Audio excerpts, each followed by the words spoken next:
नमस्कार दोस्तों, आप सुन रहे हैं कहानी गोल्ड।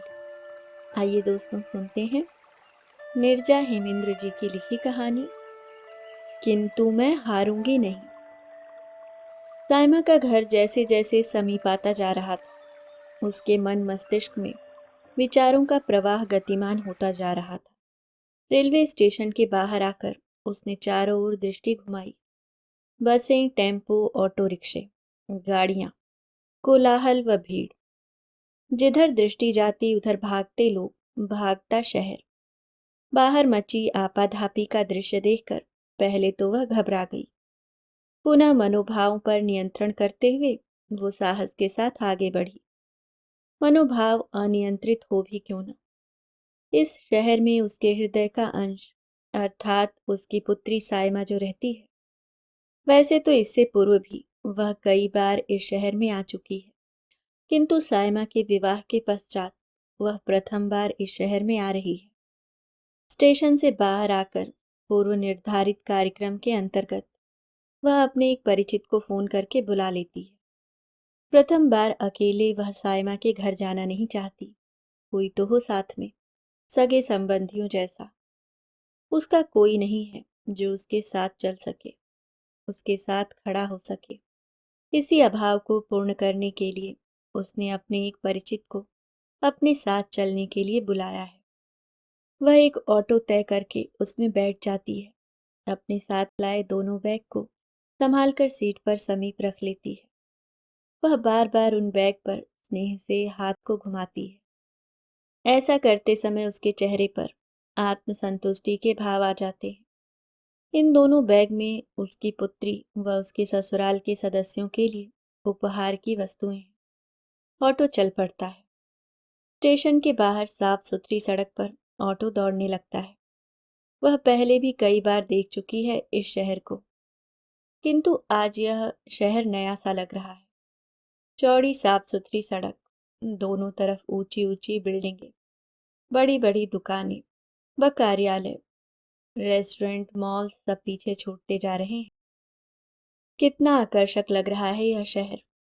नागरिक सुविधाओं से युक्त व व्यवस्थित हो भी क्यों ना, यह शहर इस प्रदेश की राजधानी है, लखनऊ है। यह शहर इसलिए भी उसे अच्छा लग रहा है क्योंकि उसकी बड़ी पुत्री सायमा का ब्याह यहाँ हुआ है। वह यहीं रहती है। अभी मात्र 6 माह पूर्व की ही बात है जब सायमा का ब्याह यहाँ के निवासी शशि भूषण जी के इकलौते पुत्र प्रवीण के साथ संपन्न हुआ है। सायमा उसके तीनों बच्चों में सबसे बड़ी है। उससे छोटी समायरा स्नातक की शिक्षा ग्रहण कर रही है। एक पुत्र समर्थ है जो दोनों पुत्रियों से छोटा है। वह स्नातक प्रथम वर्ष में है। ऑटो ज्यों ज्यों आगे की तरफ दौड़ता जा रहा था, उसका हृदय पुराने दिनों की स्मृतियों में पीछे की तरफ जा रहा था। आज न जाने क्यों उसे भी पुराने दिनों की स्मृतियों में डूब जाने की इच्छा हो रही थी। 15 वर्ष व्यतीत हो चुके हैं उस घटना को घटित हुई, जब उसके पति ने उसे व उसके 3 बच्चों को छोड़कर दूसरा विवाह कर लिया था। उसका पति यहाँ से दूर दूसरे शहर में एक बहुराष्ट्रीय कंपनी में कार्य करता था तथा वो कानपुर के उनके पैतृक आवास में तीनों बच्चों के साथ रहती थी। बच्चों के साथ उसे अलग व कानपुर में रहने का कारण था उसके पति की बार बार स्थानांतरित होने वाली नौकरी। उनके बार बार होने वाले स्थानांतरण का प्रभाव बच्चों की शिक्षा पर न पड़े, इस कारण वह एक ही स्थान पर रहने को बाध्य थी। यही कारण था कि वह अपने पति से अलग कानपुर में रहती थी। अपना पूरा समय बच्चों की देखभाल व शिक्षा पर व्यतीत करती। उसके पति भी घर की प्रत्येक आवश्यकता का समुचित ध्यान रखते थे, कभी भी अपने उत्तरदायित्व के प्रति उदासीन नहीं होते थे। परिवार के प्रति उनके समर्पण को देखकर वह भी अपनी घर गृहस्थी व बच्चों की शिक्षा के प्रति समर्पित हो गई। इन सब के मध्य वह अपने दाम्पत्य जीवन के प्रति उदासीन हुई हो या अन्य जो भी कारण रहा हो, उसके पति वहां अपने साथ कार्यालय में किसी महिला के प्रति कब आकर्षित हो गए, उसे इस बात का पता तक न चला, और जब पता चला बहुत देर हो चुकी थी। शहरों की दूरियां हृदय की दूरियों में परिवर्तित हो चुकी थी। इन दूरियों व उसके पति के इस अनैतिक संबंध का प्रभाव बच्चों के प्रति उनके स्नेह पर भी पड़ा। उसमें भी कमी आई। वह अब अवकाश के दिनों में कम आने लगी। उसके पूछने तथा बच्चों के बुलाने पर आना बंद कर दिया। उसे ऐसा महसूस होने लगा जैसे वह अपने तीनों बच्चों को लेकर खुले आसमान के नीचे खड़ी हो, जहां चारों तरफ कोई आवरण नहीं, कोई आश्रय नहीं। उसके पैरों के नीचे की जमीन भी उस समय भरभरा कर टूटती हुई सरक सी गई जब उन्होंने तलाक के कागजात हस्ताक्षर हेतु भिजवाए।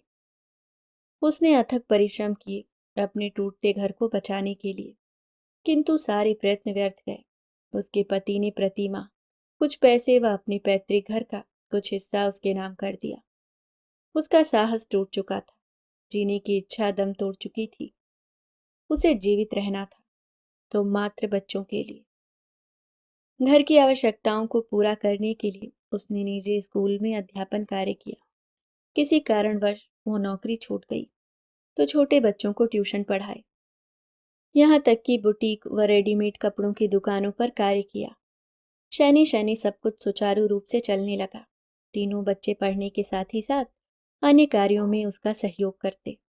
बच्चे इस बात को समझते कि उनकी माँ के साथ अन्याय किया गया है, फिर भी वह कभी अपने उत्तरदायित्व से कभी विमुख नहीं हुई।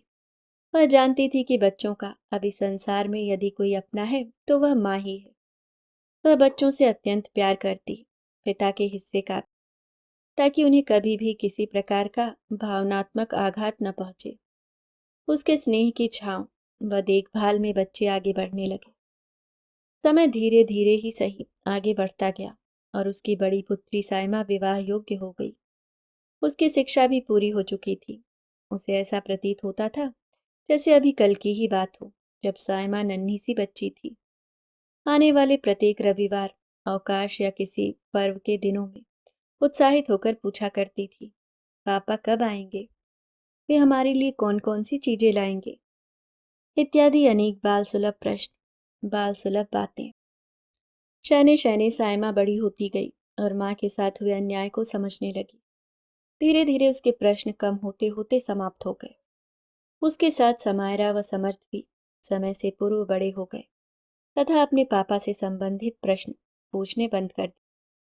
साइमा के विवाह हेतु जब किसी परिचित रिश्तेदार या अपनों ने कोई रिश्ता नहीं बताया तो उसने स्वयं ही समाचार पत्रों में प्रकाशित वैवाहिक विज्ञापनों के माध्यम से यह रिश्ता तलाश लिया था। रिश्ता सुनिश्चित करते समय उसके हृदय में कितनी आशंकाएं उठ रही थीं, कितनी दुविधाओं, कितने अंतर्द्वंद से जूझना पड़ा था उसे।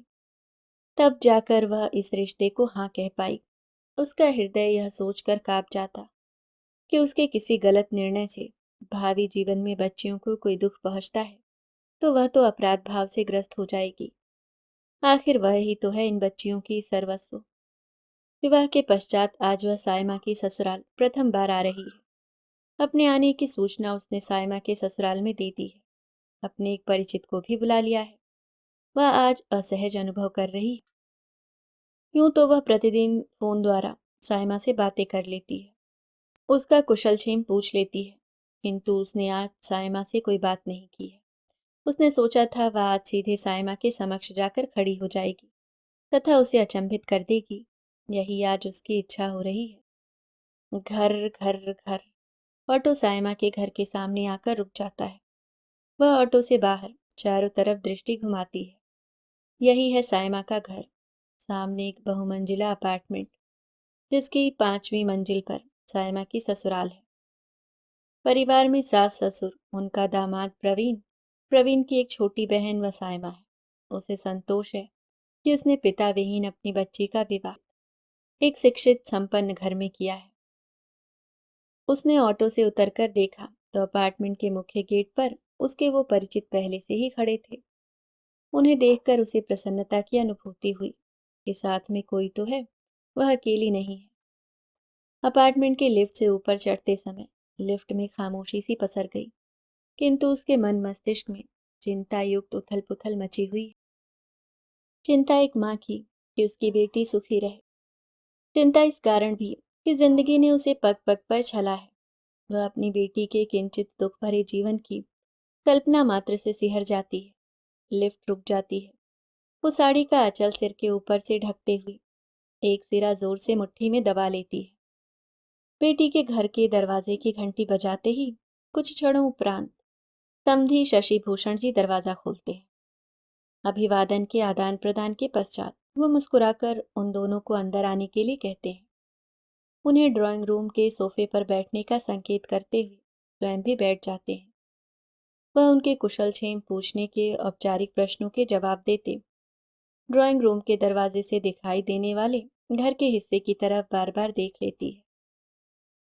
कदाचित वहां सायमा दिखाई दे जाए, क्योंकि शशि भूषण ने उन्हें ड्राइंग रूम में बैठाते समय ही थोड़े ऊंचे स्वर में घर के अंदर आवाज लगाकर उसके आने की सूचना सायमा को दे दी।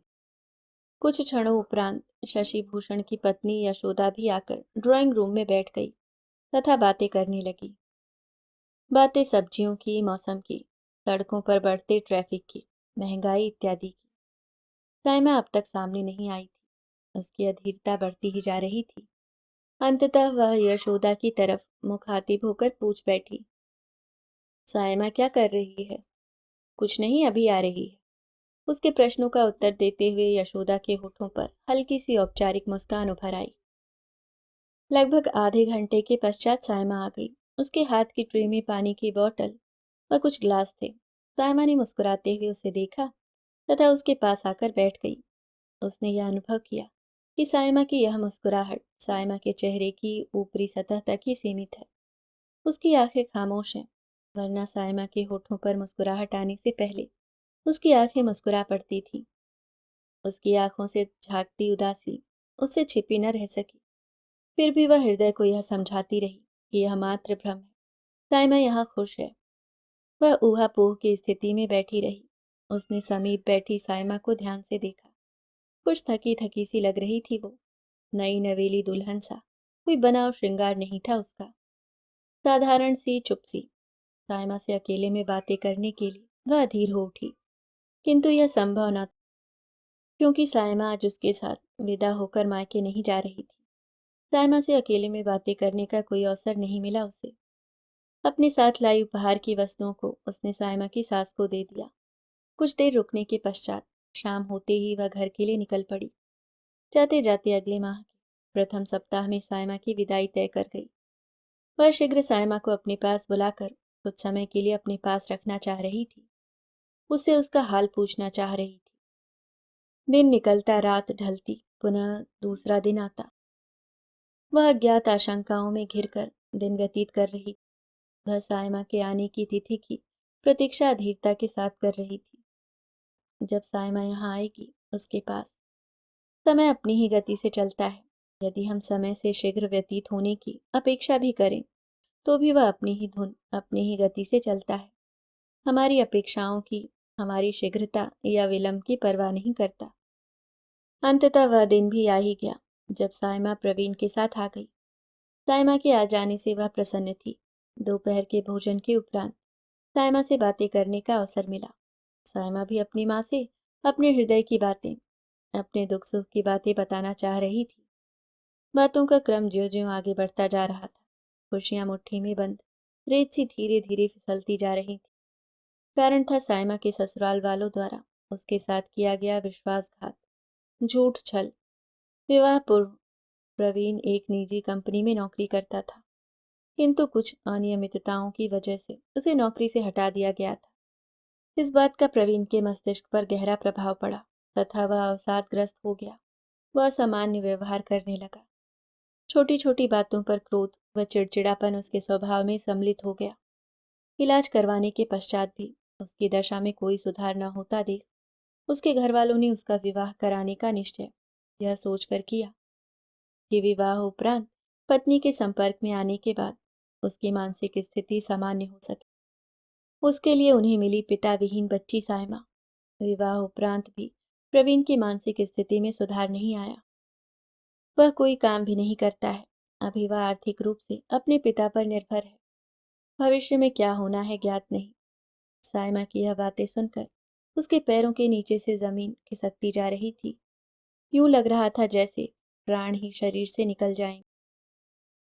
उसने तो सायमा का विवाह शिक्षित, संपन्न घर वह आत्मनिर्भर योग्य वर देखकर किया था। उसे यदि किसी बात की आशंका थी तो मात्र यह कि साइमा के ससुराल वाले सब कुछ देने के पश्चात भी और दहेज की मांग न करें तथा और पैसों के लालच में साइमा को प्रताड़ित न कर बैठ। किंतु उन्होंने तथ्यों को छिपाकर पढ़ी लिखी संवेदनशील उनकी पुत्री का जीवन विध्वंसित व बर्बाद कर दिया है। साइमा की पीड़ा सुनकर वह बेबस हो रही थी। उसकी पीड़ा की कोई सीमा नहीं थी। आज इस दुख की घड़ी में उसके पास कोई नहीं है। अपने तीनों बच्चों के साथ एक वह ही है, माँ के साथ साथ पिता के रूप में भी। उसके साथ है मात्र उसका साहस और आत्मविश्वास। जब से उसके पति ने दूसरा विवाह कर लिया था तब से फिर कभी भी पलटकर उसने उसका या बच्चों का हाल नहीं पूछा। किन किन दुरूह परिस्थितियों का सामना करते हुए उसने बच्चों का पालन पोषण किया। आर्थिक अभावों व सामाजिक जटिलताओं से संघर्ष करते हुए उसने उन्हें उच्च शिक्षित किया। आज उसकी बच्ची के साथ छल किया गया है। क्या उसे बेसहारा व अकेली समझकर ऐसा किया गया? साइमा की बातें सुनकर उसका मन हो रहा था कि वह तीव्र स्वर में फूट फूट कर रोए। इतने तीव्र स्वर में कि आसमान थर्रा जाए या धरती कांपने लगे। किंतु वह ऐसा न कर सकी और न करना चाहती। बच्चों के समक्ष वह कमजोर होना नहीं चाहती। यदि वह ही ऐसे टूट जाएगी तो साइमा कैसे अपने आप को संभाल पाएगी? उसके विचलित होने या रोने से उसके अन्य दोनों बच्चों पर भी नकारात्मक प्रभाव पड़ेगा। उसने स्वयं को संयत किया। वह साइमा को ढाढ़स बंधाया, आंसुओं को आंखों में ही कैद कर लिया। दूसरे दिन प्रवीण चला गया, साइमा को कुछ दिनों के लिए उसके पास रहने के लिए छोड़कर। प्रवीण ने साइमा के नेत्रों में भरी रिक्तता और चेहरे पर पसर चुकी उदासी की लकीरों को कदाचित पढ़ लिया था। वह जान गया था कि साइमा भावी जीवन की आशंकाओं से भयभीत। प्रवीण का बिना कुछ कहे चुपचाप चले जाना इस बात का साक्ष्य था। वह पल पल साइमा के भविष्य को लेकर चिंतित रही। कुछ दिनों तक वैचारिक संघर्षों से जूझती रही कि वह साइमा को कैसे विदा कर पाएगी उसकी ससुराल। साइमा कैसे रहेगी एक बेमेल जीवन साथी के साथ? कैसे करेगी वह भविष्य में आने वाली आर्थिक, सामाजिक, मानसिक कठिनाइयों का सामना नितांत अकेली? पिछले 2 दिन उसने इसी वैचारिक मंथन में निकाल दिए हैं। ऊहापोह भरे 2 दिन कष्टप्रद तरीके से व्यतीत किए हैं। किंतु अब और नहीं। अब उसका यह दृढ़ निश्चय है कि साइमा अब यहीं रहेगी उसके साथ। यहाँ रहकर आर्थिक रूप से आत्मनिर्भर होने का प्रयत्न करेगी। उसने प्रबंधन में परास्नातक की शिक्षा ली है। वह यहीं रहकर अपने लिए नौकरी की तलाश करेगी। साइमा को वह इतना सक्षम बनाएगी कि जीवन के झंझावातों का सामना वह अकेली रहकर भी कर सके। वह स्वयं को कमजोर या अबला न समझे। उसने निश्चय कर लिया है कि आंधियां चाहे जितनी भी तीव्र वेग से चले, उसे लक्ष्य से विचलित करने का प्रयत्न करें, किंतु वह हारेगी नहीं। अभी आप सुन रहे थे निर्जा हेमेंद्र जी की लिखी कहानी किंतु मैं हारूंगी नहीं।